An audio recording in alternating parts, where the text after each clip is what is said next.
শুরুতেই হোঁচট খাওয়া থেকে বাঁচল ওয়েস্ট ইন্ডিজ, ম্যাচ জেতালেন আন্দ্রে রাসেল। টি-20 বিশ্বকাপে নিজেদের প্রথম ম্যাচ জিতে নিল ওয়েস্ট ইন্ডিজ। তারা হারিয়ে দিল পাপুয়া নিউগিনিকে। 5 উইকেটে জিতলেন আন্দ্রে রাসেলেরা। প্রথমে ব্যাট করতে নেমে বেশ চাপে পড়ে যায় পাপুয়া নিউগিনি। দ্বিতীয় ওভারেই উইকেট হারায় তারা। পরের ওভারেই দ্বিতীয় উইকেট পড়ে।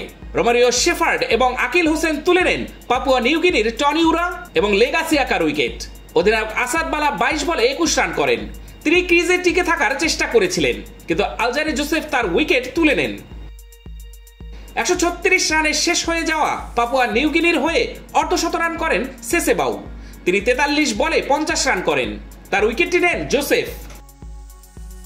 নিয়মিত ব্যবধানে উইকেট পড়ায় খুব বেশি রান করতে পারেনি পাপুয়া নিউগিনি। তবে শেষ বেলায় স্মুথ শেভিং এর জন্য শুধুমাত্র কুল, নাথিং এলস। 18 বলে 27 রানের গুরুত্বপূর্ণ ইনিংস খেলেন উইকেট রক্ষক কিপলিন ডরিগা। তিনি লড়াইয়ে রাখেন দলকে। শেষ পর্যন্ত 136 রানের বেশি করতে পারেনি পাপুয়া নিউগিনি। 137 রানের লক্ষ্যে তাড়া করতে নেমে শুরুতেই উইকেট হারায় ওয়েস্ট ইন্ডিজ।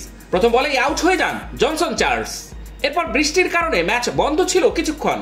ম্যাচ আবার শুরু হলেও ওপেনার ব্র্যান্ডন কিং এবং নিকোলাস পুরান মিলে 53 রান যোগ করেন।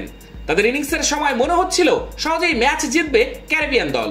পুরান 27 রান এবং কিং করেন 34 রান। তারা ফিরতেই চাপে পড়ে যায় ওয়েস্ট ইন্ডিজ। রবম্যান পাওয়েল মাত্র 15 রান করে আউট হয়ে যান। শেরফান রাদারফোর্ড মাত্র 2 রান করেন। কপালে চিন্তার ভাঁজ ততক্ষণে ওয়েস্ট ইন্ডিজ শিবিরে। তবে রাসেল মাঠে নেমেই ছক্কা হাঁকান। তাতেই সব চাপ কেটে যায়। রস্টান চেজ 42 রানে অপরাজিত থাকেন। তাকে সঙ্গী করে ম্যাচ জেতালেন আন্দ্রে রাসেল।